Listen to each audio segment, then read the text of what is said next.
Welcome to the Indie Author Podcast. I am multi-award-winning independent author Chad Robert Morgan. Shockingly, I'm shocked he's able to win any awards. And to my right is my ever-supportive son, Alexander. Mwah. Together, we're going to talk about independent authors, we're going to talk about their books, and we're going to talk a little bit about the struggles of being an independent author. Oh, the struggles. Especially since, he knows all the struggles because he's written Jack and Dick. So. It's so difficult. I can't take it. Anyways, yeah, what's good? Yeah. Alexander's actually my partner in crime whenever I do anything like the conventions. I don't want to be associated like that. I don't want to be associated as a partner in crime, actually. I would more like to be called someone you drag along without my will. Forced labor. Yes. Yes. Actually, indentured servitude. Actually, I would like to bring in another point. I do this for the money. He pays me because I wouldn't do it otherwise. Typo. Sorry. Mm-hmm. Yeah. It's not exactly how you book for a raise. I'll tell you that right now. It was a typo. Uh-huh. Anyway, let's talk a little bit about the point of this podcast. So, what started this a while ago is... Okay. So what started us down this path is a while ago we were trying to self-publish, self-produce a independent animated series. And the idea was to put it on a streaming service back when that was a very new concept. So we got, and people were laughing at us like, no, there's no way that would work. And now, of course, everybody does it. So I guess we were a little bit ahead of our time at that point, but we couldn't get anybody to buy in on this. So I got all the voice recordings done. We had the scripts that I wrote. We had the voice recordings that we paid out of pocket, and we couldn't do anything with it. And then it got to the point where we could self-publish and self-produce audiobooks, things like Findaway Voices and ACX. So we took the scripts, converted it into a book, which was a prerequisite, then took all the cast recordings, I recorded all the narration, and then I spliced it all together for a multi-cast production of an audiobook, and that was our first step into this. Fast forward about a couple of years, I keep self-publishing, and then my day job had a booth at Comic-Con, San Diego Comic-Con, that they weren't using. And since they weren't using it, they're like, would you like to borrow it? And so that was our first convention. And so ever since then, we've been going to things like Comic-Con, Monsterpalooza, to promote and produce, not to produce. We've been going to things like San Diego Comic-Con, Monsterpalooza to promote and sell our works. And we have been meeting other independent authors while we do that. So what we found is that we're all in the same boat, right? We're all getting these tables, getting these booths at these conventions. We're self-publishing, and we're trying to build up an audience and basically just get people to notice us, right? Right. So in an effort to think about how we can promote ourselves, the idea of the podcast came up. And the thing of it is, I don't think of it as a zero-sum game, right? In fact, Matt Pat's last film theory, was it film theory or game theory? Game theory, where he was talking about this with YouTube videos, right? Where he discovered by accident that cooperation was more profitable than competition. And he was saying that, like, on YouTube videos, they had these like makeup tutorials, and the YouTubers were fighting against each other, trying to one-up each other, bad-mouthing each other to try to, be the queen of makeup tutorial videos on YouTube, I guess. And the whole genre dropped because nobody liked the fighting. Whereas with the theory videos, if somebody had a competing theory, they'd say, well, this is my idea, but this is that other guy's idea. You might want to check out his idea and see what you like better, kind of thing. And the cooperation allowed the YouTubers to feed off each other and the audience to grow. with that kind of synergy. So that's the goal of this podcast, is to not only promote ourselves, but to try to promote other independent authors who are also trying to struggle to get into the space and get notified. And the hope is by working together, we can be more successful than if we try to tackle these issues by ourselves. Right, right. Another thing we'd like to mention is that if you're an indie author out there, hey, yo, hit us up, okay? We will put you on this, okay? If you want to be on this little magical adventure, right? That was important, but I need to. That's important. It's for the sake of building my character. Okay, ignore that. I need to throw it out there. I'm not in drama band. I'm not one of those guys. Hey, this stuff. Hey, I'm not a normal guy, but at least I'm not in like drama or band. I could be way worse. Okay, the point. Okay, if you are an indie author, right, and you want to be on this for the sake of publicity, right? Small amounts of publicity. Hey, hit us up. We will put you on this. We can interview you.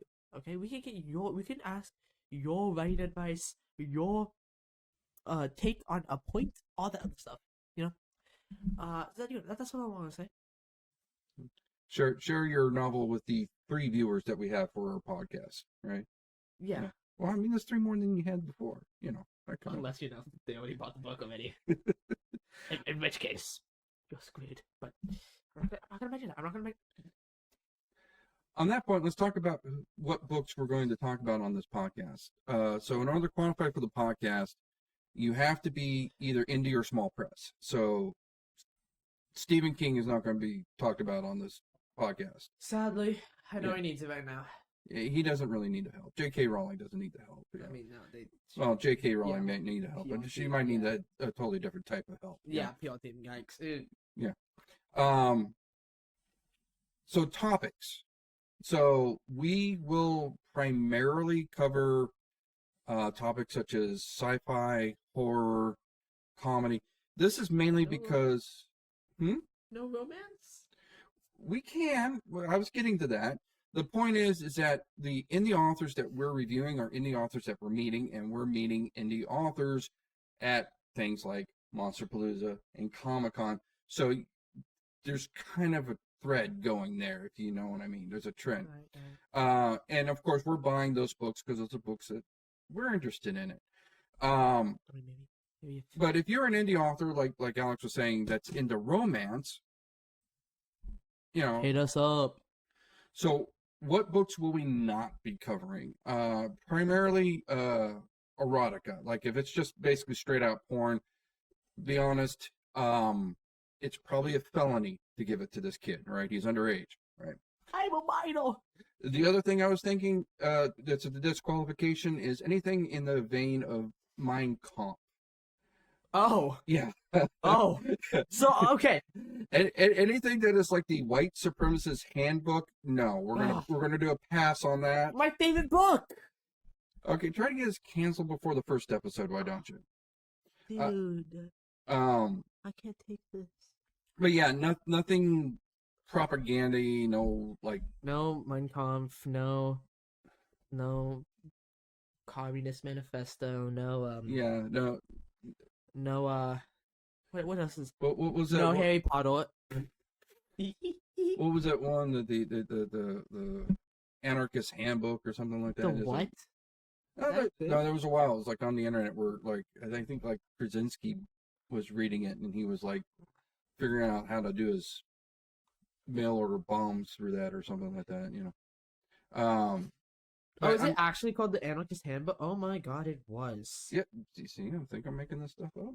Kinda, yeah. I didn't believe this actually. Low key, this is like something you'd make up. No. Wow. Okay. Yeah, no, it was a bit of a controversy because the guy was teaching how to make pipe bombs and stuff like that, and it's you know what a pipe bomb is? Yeah, I know what a pipe bomb is. Wow. I thought you'd be too old. Oh, for fuck's sake. Yes, we had gunpowder back in my day. You get it? It was a brand new invention back when I was a child. Anyway, so nothing radically like crazy militant Yeah. thing like that. No straight out porn, but pretty much anything else is going to be open season. And no Big Bang Theory fan fiction. Just throwing it out there. I think fan fiction as a genre is not going to be covered. I mean, Yeah. we're looking for actual published books, not some guy's Twilight fanfic on Wattpad. Oh yeah, especially if it's about Big Bang Theory, not A.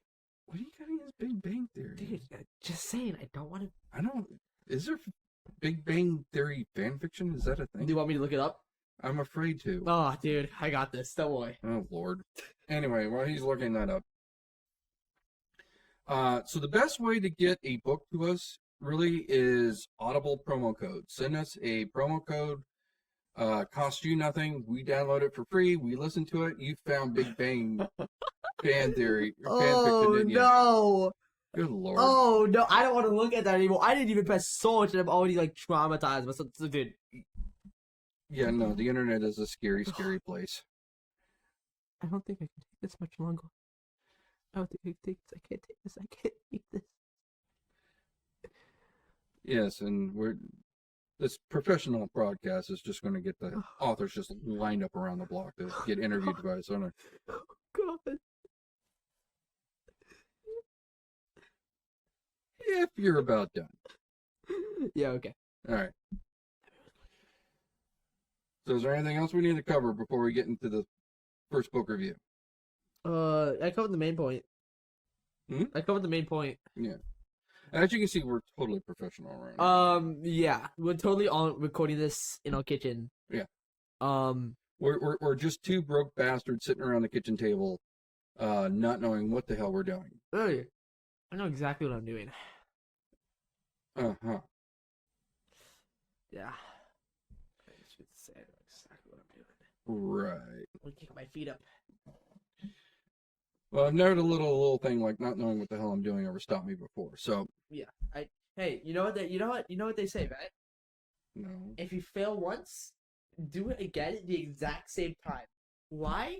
So you know it doesn't work, right? I think that's the definition of insanity. It's the definition of insanity to repeat the same thing and over again and expect different results every time. Well, this time, no. For me, I'm not expecting a different result. I'm expecting the same result. So. Okay, so that's not insanity. That's sadism. No. No, it'd be sadism. Yeah, no, that's sadism. No, how would that be sadism? Because you already know what the result Wouldn't is that and be you're repeating it masochism? anyway. Wouldn't that be masochism? Sadism? Yeah, sadism would be if I was forcing you to do it over and over again. Yeah. Masochism is you're doing it by yourself. Yeah. You're correct. Yes. We're getting our BDSM terms on. It's a thing. Where do you think the term S&M comes from? Sadism, masochist. What's SMM? Anyway, moving on. See, I don't know that. See, well, sometimes when a man and woman love each other in a special way. All right. Let's get to our first book here, huh? You interrupted me. I was going to say something now. I don't remember what the hell. Oh, because you were talking about repeating things over and over again. My favorite quote is from comedian Christopher Titus. I don't fail. I succeed at finding what doesn't work. So if the podcast doesn't work, then I have succeeded in finding something else that doesn't work. And if I fail? You don't fail. You just succeeded in finding something that If didn't I work. ever fail at something, I wouldn't know because my brain explodes and I have to grow a new one.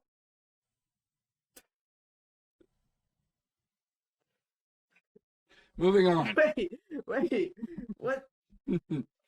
Yeah, no, because you're just being freaking weird right now. Yeah, so. well, that's... Yeah. Oh, So... I thought you'd be used to this. Bye-bye.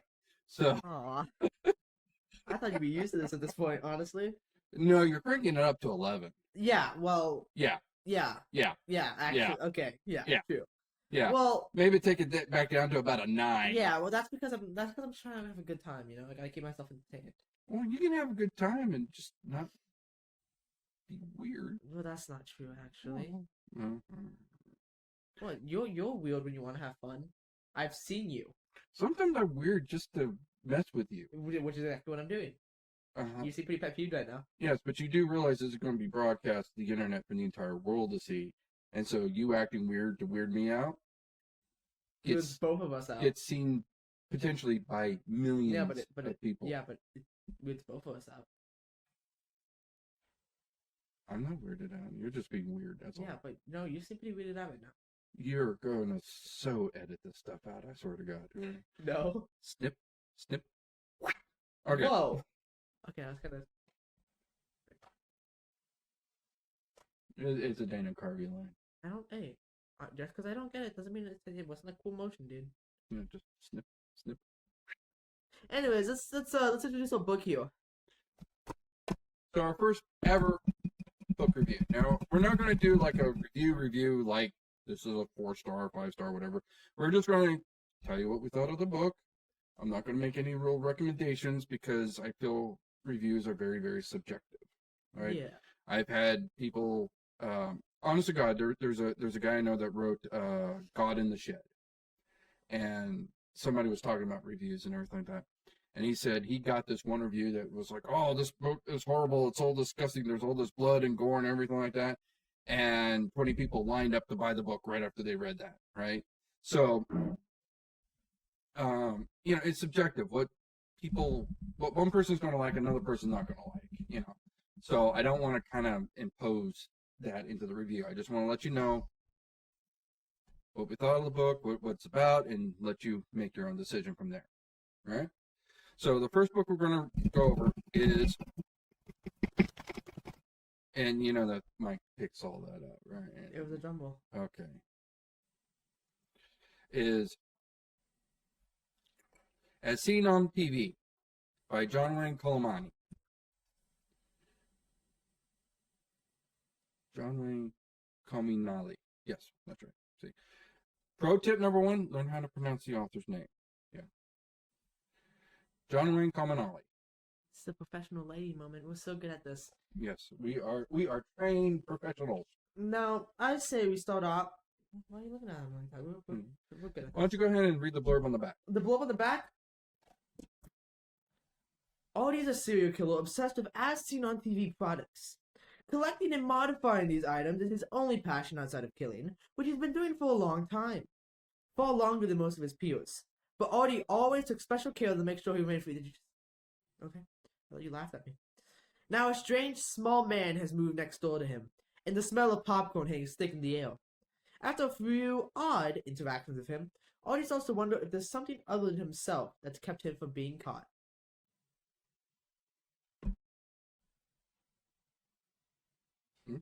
So you like this one, right? Yeah, it's pretty good, actually. So we met. Well, you did. I wasn't there. You weren't there. Yeah. You didn't go with me that time. I met John at Creep IE this year at was it Ontario? Here in California? I think so.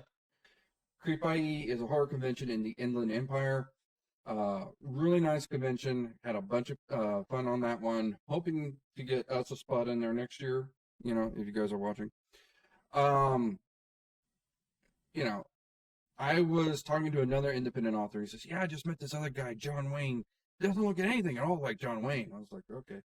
And no, he doesn't look at anything like the Duke. He looks more like a roadie for Metallica. Nicest guy, right? Just fun guy to talk to. Very excited about his work. There was just a stack of them. So one of the things is that it's not really a complaint, but one of the things that was a critique on this book is that it's very short, right? The audiobook was only about 4 hours long, right? So on the one hand, if you're looking for a quick casual read, you got a plane trip to Tulsa, pick up the book, read through it, that kind of thing. But I know like for a friend of, my friend French loves nice big thick. Is your friend named French? It's his nickname, yes. Oh, okay. Because he's French. Oh, I thought your friend was just named French, and I was gonna be like, Dude, that's No, well, we call him French because he's French. oh, good. Yeah, Honestly, yeah. It's not an original nickname, but no, it is. it isn't at all. No. But hey, calling people based off their attributes is really awesome and really funny. But anyway, as I've been writing, my books tend to be shrinking, right? Because my last one was a young adult, so it was not much bigger than this one. I think the audiobook was only about, what, 6 hours? About, yes. Yeah. So it was only a little bit bigger than this book. And it was a quick, Right. I mean, it was meant for a younger audience. It's a collection of short stories, so I purposely aimed the page count to be more digestible. So the point I was trying to make was it's short. Okay. It felt to me like an episode of Creep Show. Right. Right. Like it was deliciously bizarre. What I mean by that is I mean, because there's this weird bit where it's like the streets are filled with popcorn. There's a lot of popcorn in the book for some reason. Yeah. But there's this whole kind of thing where like you're not sure what reality you're in, and reality sort of shifting, which sometimes I mean, that's really easy to screw up. And the author did an excellent job of not getting us lost as perceptions are shifting and everything like that. And he also narrates the book. And he did an excellent job. In fact, I think when I was talking to him, he said something about he got into this because he started as a narrator. So he was narrating other people's books first, I think he said. But yeah, the audiobook was really, really crisp, clean, easy to listen to. The book was easy to read. It is a horror book. I mean, I've not seen a serial killer that's more fun to read since like Dexter, right? Because Artie is entertainingly neurotic. Not a good person. We throw it out there. When we mean fun to read, we don't mean like, yeah, you got this. We mean like he's interesting and like in a good way. Well, I mean, but that's also an interesting point, is that you do not have to have characters that are likable. I mean, I kind of did like Artie, even though he has no real redeeming qualities. I mean, he's obviously a sociopath who is like, you know, should I kill the old woman or should I kill the mother and the child? Well, children have complications. They tend to run away, you know, that kind of thing. You know, he's maniacal. He's not a good person. He's terrible. No, but your characters don't have to be good people. They have to be interesting. Yeah. And Artie is interesting. He's fun to read in like a great way while still not being like a good person, you know? So overall, my recommendation is, if you're a fan of horror, it's short, it's sweet, but it's a really good read, and it's perfect for those situations where you have a very short window. You don't have time to get into a big, thick, you know, you don't have time to read The Stand. So, oh man, The Stand is huge. No, it's giant. Yeah, dude, it scares me. You know, and for your listening pleasure, the entire Dark Tower saga. No, no, yeah, it was very easy to digest and very easy to get in and out of. So, I'm hoping to have time to listen to more of his other books. So one of the things we want to talk about is the art of writing, the challenges of writing, and the challenges of promoting our work. So the author, Peter Clines, I've talked to him several times. He used to host a writer's coffee shop down at Dark Delicacies in Burbank. By the way, if you are ever in Burbank and are a horror fan, check out Dell's store, Dark Delicacies in Burbank.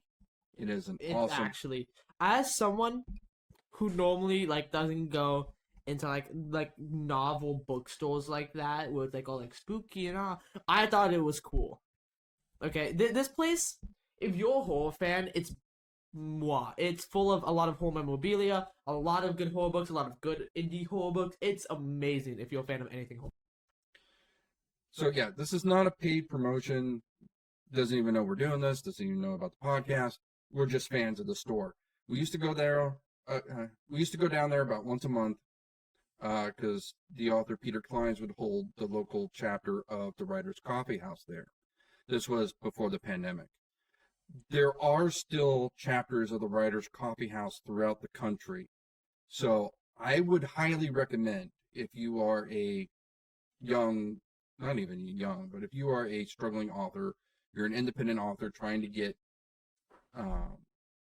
trying to improve your craft, trying to learn about writing and publishing and all that kind of stuff, look to find the local chapter of the Writers Coffee House. I do believe Peter Klein still runs the coffee house, but he runs that chapter out of San Diego now, which is why we haven't gone since. I don't think there's one nearby us anymore. Not that Burbank is really close to us, but anyhow. Burbank was like, what? Like a solid, like... Yeah, it was like 90 minutes. In fact, it probably would be just long to drive down to San Diego, to be honest. Yeah. But one of the reason I'm bringing this up is one of the things that he would talk about at every coffee house is that he would split it up. It was like 2 hours. The first hour would be about writing, and the second hour would be about publishing, or vice versa. And what he would say is that writing is the art of telling a story. Publishing is the business of selling as many copies of that art as possible. And as an indie author, I can tell you, I hate indie publishing. It drives me nuts. It is a terrible situation all around. Well, I mean, this is part of the reason why we're doing the podcast, is because we're trying to find ways to, not only for ourselves, but for other indie authors to help promote their work, because that part of the job sucks. We would rather not be out there promoting ourselves and marketing ourselves. We want to write. That's what we want to do. So hopefully the podcast will help with that. So the second half of the podcast, I want to talk about issues such as indie authors dealing with publishing issues, marketing issues, or issues with writing. And one of the issues that I am dealing with these days is I do not want any more gay characters. What? Before you hit the cancel button, before you hit the cancel button, let me explain. I do not have a problem with characters that are gay. So why didn't you... Oh. I get it. In fact, I am a huge fan of, like, Has Been Hotel, Hell of a Boss. Like, love that series. And there's gay characters all over the place. There's like 2 straight characters in like both of those shows combined. But the point is that there's only one time when I felt that they had a gay character, right? Almost the entire cast are characters that are gay. But in the second season of Hell of a Boss, in a way that was never kind of hinted at before, they announced that Moxie was bisexual. And I felt that now that we're in the second season, like, where was that before? It was never mentioned in all the first season. It just felt like they did it so in the next episode they can put them in, they can have them cross-dress as a joke kind of thing, right? Like, I don't have a problem with Blitzo and Stolas having a homosexual relationship, right? Because the problems they're having in that relationship feel authentic, right? They feel real. It doesn't matter to me that they're a same-sex couple. What I mean by no more gay characters, and I used to see this a lot on the CW, right, when they were doing the Arrowverse, because they seem to do this a lot on that show, is the idea of using that to check a box. Like, we want to prove that we're woke, so we're going to make this person gay. Doesn't matter if it actually fits the story or not. Hello, my name is Gay McGee. My whole character is I like boys and I am a boy. Exactly. Like it felt like um, it was shorthand for not having to actually develop a character. I can show you a really good point counterpoint in the exact same franchise. Look at Paul Stamets in Discovery, Star Trek Discovery, and compare that to Sulu in Star Trek Beyond. Paul Stamets is this engineer that creates this unique, revolutionary spore drive. He has a relationship. He's married to the chief medical officer, who is also male. We feel their relationship. It feels real. When Hugh, his husband, gets murdered, we feel Paul's pain because that relationship feels authentic. Stannis is also kind of an arrogant asshole in the first season. In fact, they softened him up as a. I kind of wish they kept him as an arrogant asshole because I thought he was a more interesting character as an arrogant asshole. But they try to make him more likable, which I didn't like.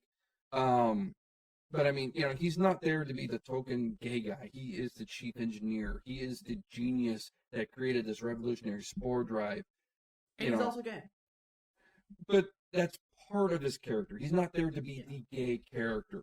Yeah, right? He's not there to just be, I'm homosexual for diverseness. Right. Look at what they did with Sulu in Star Trek Beyond. Right? There's one scene where he's with his husband and child. I don't think Sulu in that movie had more than 5 lines. Oh. Right? I've been doing this, by the way, because I've never watched or don't remember any of these. I'm not a Star Trek guy. Get the fuck out of my house. So now I'm doing this podcast by myself now. Aw, man. Get over here. Get over here. Get over here. We'll binge watch all the Star Trek movies tomorrow.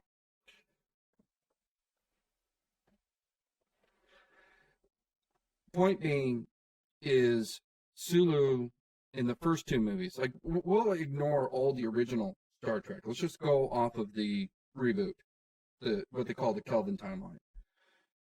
First movie, no discussion of his sexual identity. Second movie, no discussion of his sexual identity. Third movie, there's like one shot where he's with his husband. That's it. And even George Takei, the very openly gay actor who played the original Sulu, was like, don't do this. This is crap, right? Because it's pandering. It's not, they never develop him as a character. They never developed that relationship. It felt like we want to be inclusive, so we're going to take this character, we're going to flip the sexuality switch on him, and then we're good. And what's worse is you see that a lot in movies. You see it less in TV than you do in movies, because in the movies, they have to make them easy to remove, because there are other countries that will ban the film if they have like a gay couple in it. So yeah. Like that happened with like Onward, where they made a big deal out they were going to have their first openly gay couple, and it was like one scene that even mentioned that they were a couple. And the reason they do this because they want to be easy to go snip, snip. So, and then that version gets sent to China, right? So, that is what I am dealing with right now, because in my current work, I am dealing with characters that are gay. And my goal is, if I am successful, I will not have gay characters. Which must be a struggle as a straight white man. Well, but that brings up an interesting other topic, is the writing advice of write what you know. Right? Have you ever heard that? They always tell you, if you always wrote what you knew, we would never have Game of Thrones, because there is no. Please don't yell in the camera. My bad. Yes, no. If you always wrote what you knew, we would not have Star Trek, because Those spaceships don't exist. Nobody knows how they work because they don't exist. You wouldn't have Game of Thrones. You They wouldn't don't? have. I know, it's a shock. So when I wrote The Baby Eater, right? Well, this was a book uh, steeped with Filipino lore. And you throw it out there. This I'm half Filipino. My mom's full Filipino. He's not just white man writing about Filipino things. He has a source. Well, but that's the point I'm trying to make, is you don't necessarily have to be gay to write about gay people. You don't have to necessarily be Filipino to write about Filipino people. But you do have to pay homage to what you're writing about. In other words, if you can't always write what you know, because that's going to be very, very limiting. But if you want to write about something that you don't know anything about, learn about it. Right? You need to it. In my case, with the Baby Eater, with the Baby Eater, I was I had the luxury of sleeping next to a encyclopedia of Filipino knowledge every night. So I could sit there and say, what did I do right? What did I do wrong? And there were times when she would just read the books like, no, this is all wrong. None of this happened. So if you are dealing with a topic that you don't know a lot about, start with research, and then find somebody that does know about it that can review your work.